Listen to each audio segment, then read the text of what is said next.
नमस्कार, कैसे हैं आप? फिक्र आपकी में एक बार फिर से आपका स्वागत है, बल्कि सत्ता में आपका स्वागत है।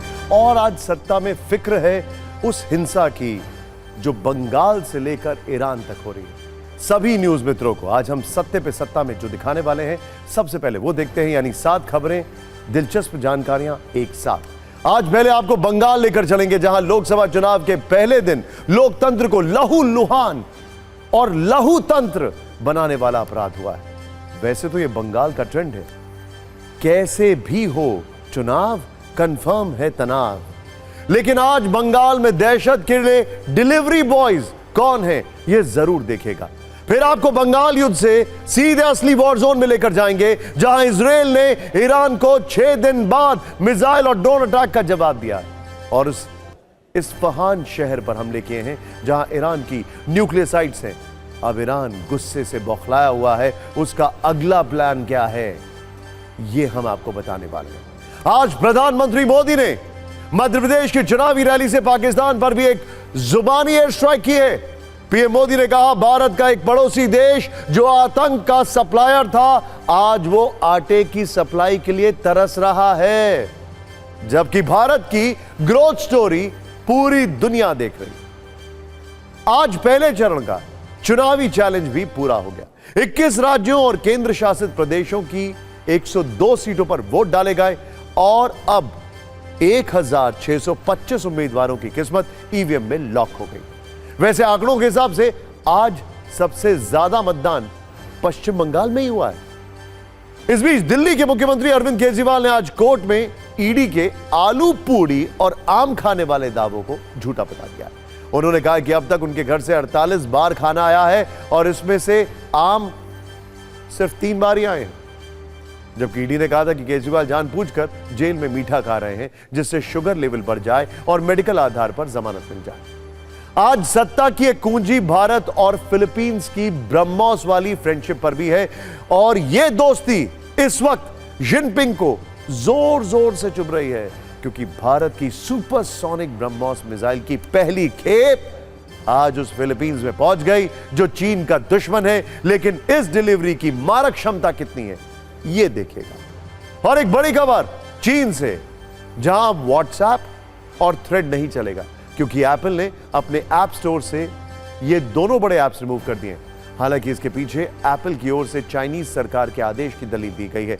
तो चलिए सत्ता की शुरुआत करते हैं और सबसे पहले आपको बंगाल में दहशत के डिलीवरी बॉय से मिलवाते हैं।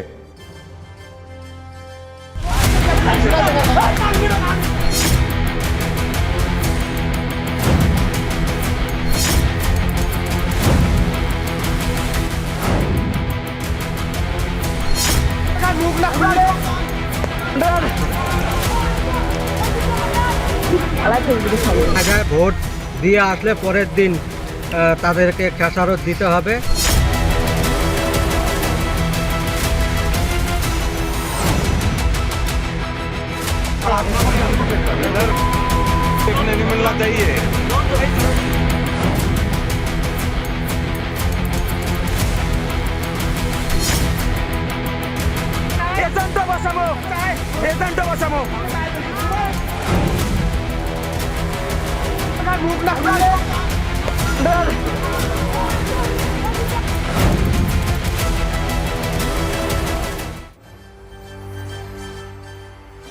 सत्ता में आज हमने अपने न्यूज मित्रों के लिए इजराइल और ईरान के युद्ध पर बेहद विस्फोटक वीडियो गाइड तैयार की है। लेकिन सबसे पहले बात लोकतंत्र को लहू तंत्र में बदलने वाले उस युद्ध की देखते जाइएगा, जो पहले चरण के मतदान के साथ आज पश्चिम बंगाल में शुरू हो चुका है। बंगाल का रक्त रंजित चुनावी इतिहास कुछ ऐसा है जिसे देखकर अब यह सवाल उठने लगे हैं कि बंगाल में कभी भी और कोई भी चुनाव हो, क्या हिंसा और तनाव की 100% गारंटी है?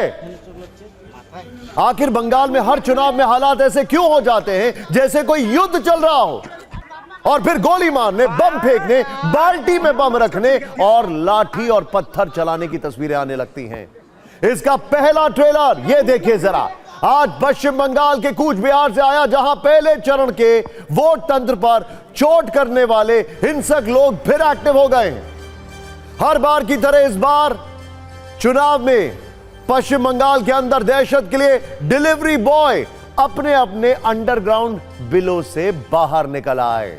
आज सुबह मतदान शुरू होते ही बंगाल का कूच बिहार राजनीतिक हिंसा का गवाह बनने लगा और सबसे ज्यादा तनाव रहा चांदमारी इलाके में, जहां बीजेपी के बूथ अध्यक्ष पर हमला हो गया। इसके बाद बीजेपी और टीएमसी कार्यकर्ताओं के बीच झड़प हो गई और फिर देखते ही देखते पूरे इलाके में हिंसा का तापमान मौसमी तापमान से कहीं ज्यादा हो गया। मौके का फायदा उठाकर पत्थरबाज भी एक्टिव हो गए और उन्होंने सीआरपीएफ के जवानों पर भी पत्थरबाजी कर दी। कूच बिहार में टीएमसी कार्यकर्ताओं पर बम फेंकने के भी आरोप लगे। पुलिस पहुंची तो यहां से बाल्टी भर भर के बम बरामद किए गए, ये देखिए। इसके अलावा कई बीजेपी कार्यकर्ताओं ने अपने घरों में तोड़फोड़ और हमले की भी शिकायत की है। कई लोग अस्पताल पहुंच गए। अब सोचिए, चुनाव के पहले दिन ही बंगाल के अंदर राजनीतिक चिंगारियां भड़क गई हैं, तो अभी तो पूरा चुनाव बाकी है और बंगाल में 7 फेज में चुनाव होगा। बंगाल में ईवीएम का बटन दबने के साथ ही हिंसा का बटन भी दब गया है। इसीलिए आज हमने पश्चिम बंगाल में चुनाव का एक हिंसक चार्ट तैयार किया है, जिसमें एक और चुनावी प्रक्रिया की स्टेज है तो दूसरी ओर बंगाल में चुनावी हिंसा वाली स्टेज है। और इसे देखने के बाद आपको यह अंदाजा हो जाएगा कि आखिर कैसे हर चुनाव में बंगाल बम बम बंगाल बम बन जाता है। जैसे चुनावी प्रक्रिया की स्टेज में तारीखों का ऐलान होता है तो बंगाल में दंगेबाजों को सिग्नल मिल जाता है, तैयारी करो, तैयार हो जाओ। जैसे चुनाव के लिए ईवीएम और बूथ की तैयारी की जाती है तो बंगाल में चुनावी हिंसा के लिए लाठी पत्थर बम जमा करने शुरू कर दिए जाते हैं। एक और चुनाव के लिए शांतिपूर्ण इलेक्शन के लिए मीटिंग की जाती है, लेकिन पश्चिम बंगाल का हिंसा प्रेमी गैंग हर चुनाव के लिए हिंसक प्लान तैयार करने में जुट जाता है। चुनाव के लिए वोटर्स में वोटिंग का उत्साह होता है तो बंगाल में चुनावी हिंसा की स्टेज में दहशत के डिलीवरी बॉय भी जोश से भर जाते हैं। आमतौर पर चुनाव में वोटिंग के बाद सेल्फी ली जाती, लेकिन बंगाल में जब चुनाव होता है तो वोटिंग के बाद हिंसक रील तैयार की जाती है। आज एक ऐसी ही हिंसक रील बंगाल से आई है। हमारे न्यूज मित्रों को यह रील जरूर देखनी चाहिए, जरूर, ताकि वो लोकतंत्र के दुश्मनों को पहचान सके। सही मायने में लोकतंत्र को खतरा ऐसे ही तत्वों से है।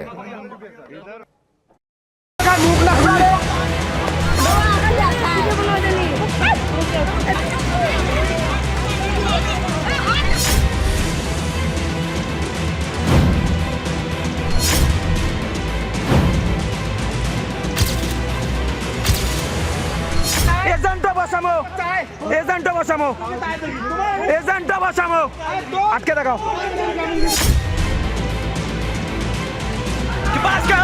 হুল্লু গেলায়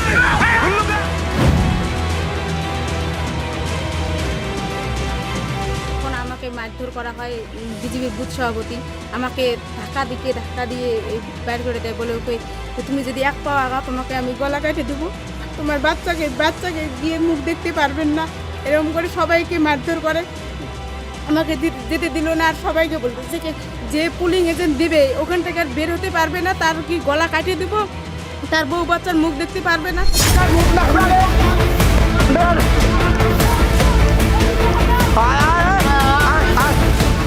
গেল কাল রাত্রি 12টার পর পরপর 4খানা বম ব্লাস্ট হয়েছে।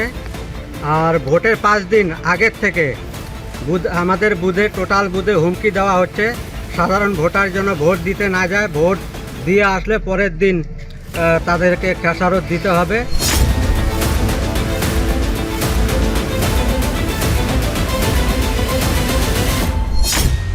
এবং এখানে তৃণমূলের আরও অনেকে হারমাত কিছুকে নিয়ে সারা রাত্রি ডিউটি করছে। আমরা যখন সকালবেলা বুথে যাই ওরা আমাকে ওখান থেকে টাইমে হেসড়ে একদম মৃদু দিয়ে আমাকে নিয়ে গেছে।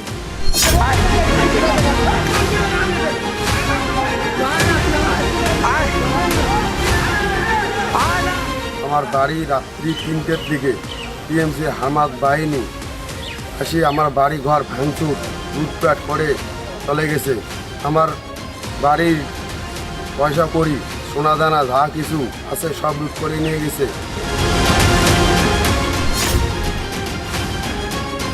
ভোট দিতে যাচ্ছি স্যার, দুই পঞ্চায়েত সদস্য বিষ্ণু বর্মন, ভানু বর্মন, ওরা 40-50 জন বাহিনী নিয়ে আমাকে হঠাৎ আক্রমণ শুরু করলো, মারপিট শুরু করলো। আমি ওই পালায়া বাঁচলাম, না পালাইলে আমাকে এখানে মারিয়ে ফেলতো।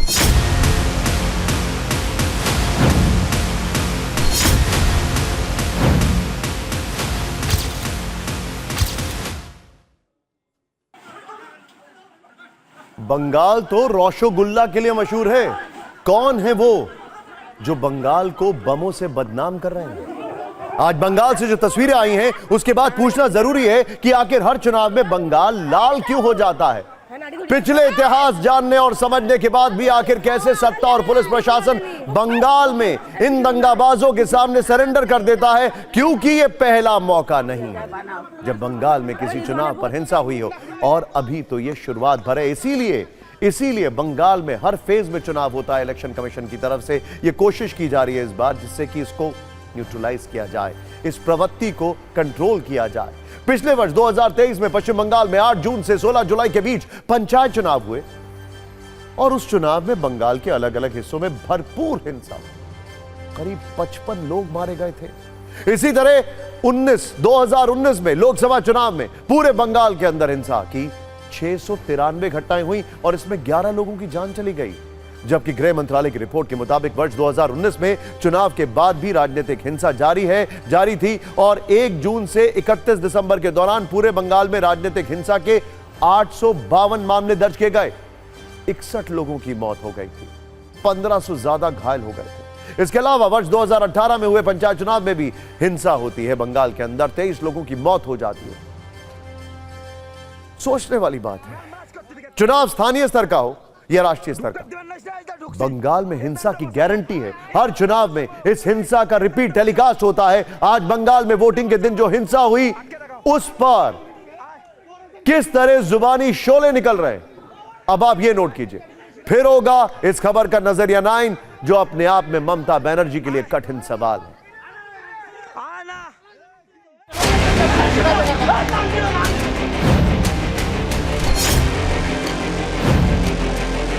पहली बात तो मैं ये कहूंगा कि टीएमसी तृणमूल कांग्रेस जब तक है तब तक पश्चिम बंगाल में वायलेंस हो रहा है और होता भी रहेगा। तृणमूल कांग्रेस जितना भी प्रयास कर ले, उनकी बम बंदूक जितना भी है प्रयास कर ले, यहाँ का आम नागरिक इसका प्रतिवाद कर रहे हैं। उनको पता है ये हमारा जो ब्लॉक सभापति है अनंत बर्मन, उनका ऊपर हमला हुआ है और उसको ऐसा तरीके से मारा है कि वो इस दिन हॉस्पिटल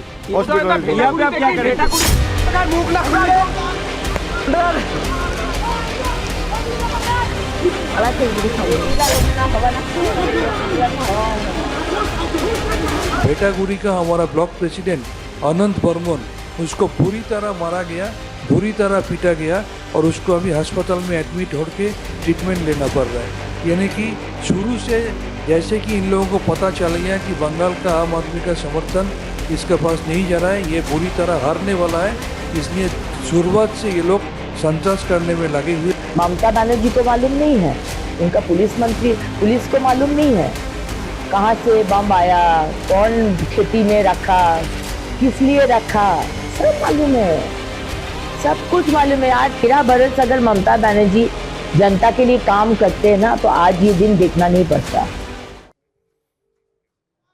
और अब इस खबर का नजरिया 9 वो यही है कि बंगाल में दहशत की डिलीवरी इतनी आसान क्यों है। बंगाल में चुनाव के मौके पर हिंसा की गारंटी क्यों दी जाने लगी है। हालत यह है कि मुख्यमंत्री को भी हिंसा की आशंका पहले ही हो जाती है।